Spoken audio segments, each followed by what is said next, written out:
The family in Islam.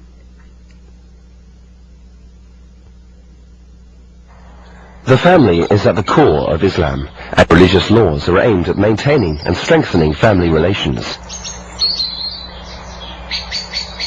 Founded more than 1400 years ago, Islam brought a message of peace and goodwill to all mankind, based upon human rights and civil liberties, as it is understood across all religions today. The Quran is Islam's equivalent of the Bible or Torah. The Quran, as well as the teachings of Prophet Muhammad, calls for mutual respect and love between parents and their children.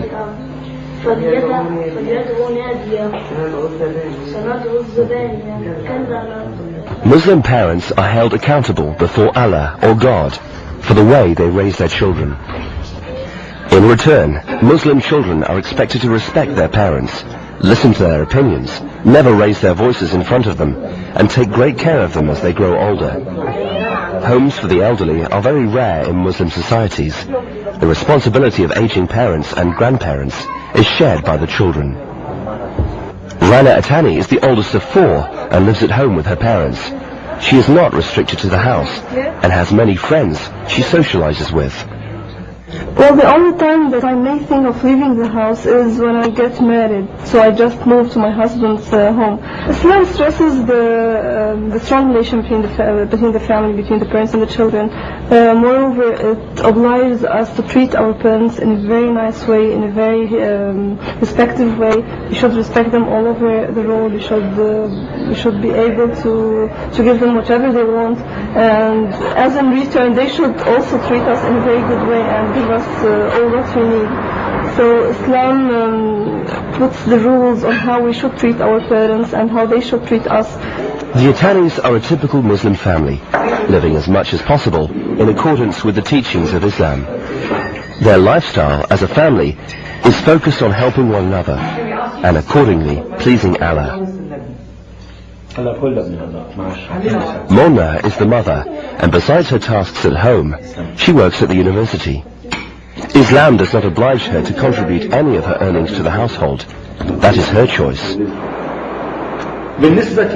Concerning women, Islam does not forbid women from working. I think a Muslim woman should have many characteristics that reflect the principles of Islam. A Muslim woman should be veiled in the first place. She should be educated, she should be active, having from the inside that she wants to help the society, she wants to help anyone, no harm, no insult, nothing bad should be done for others. She should also be pious, modest, caring, loving for his children, loving for her family, energetic. She can be educated, of course, as I said before, because this reflects, her education and her personality is reflected to her children, which are the future generation. So Islam doesn't prevent me or any Muslim woman from doing anything she wants, but of course within ethical boundaries and within the principles that Islam wants.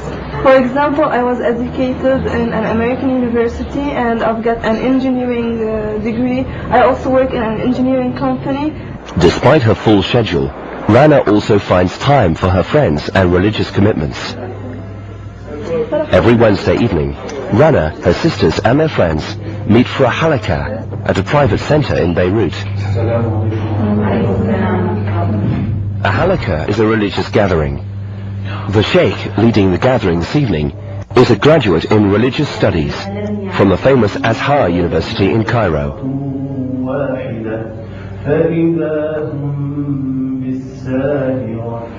Marwan, the father, is responsible for supporting the family financially. He owns a small textile shop downtown, which he says serves the needs of his family. Every Friday, he attends prayers at his local mosque.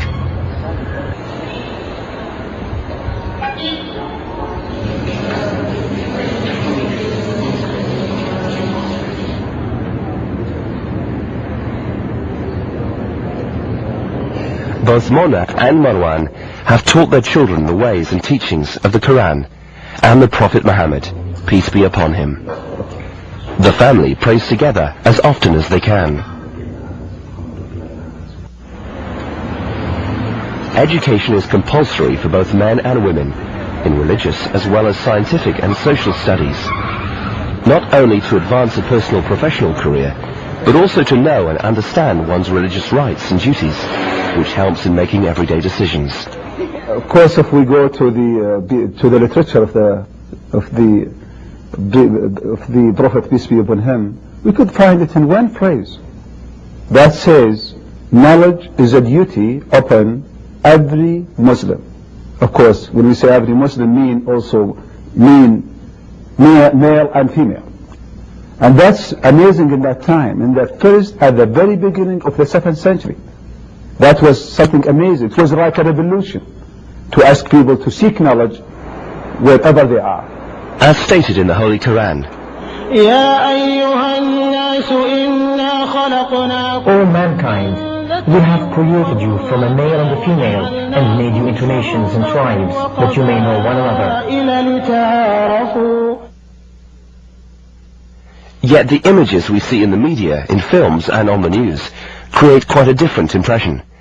Images of helpless veiled women, forced to stay at home, and bearded men trailed by strings of wives. Like any society, those images are not always wrong. But what is wrong is to only portray Muslims behaving in un-Islamic ways. Following a simple day in the life of the Itani family represents just another day in the lives of many Muslim families, not only in the Arab world, but all over the planet.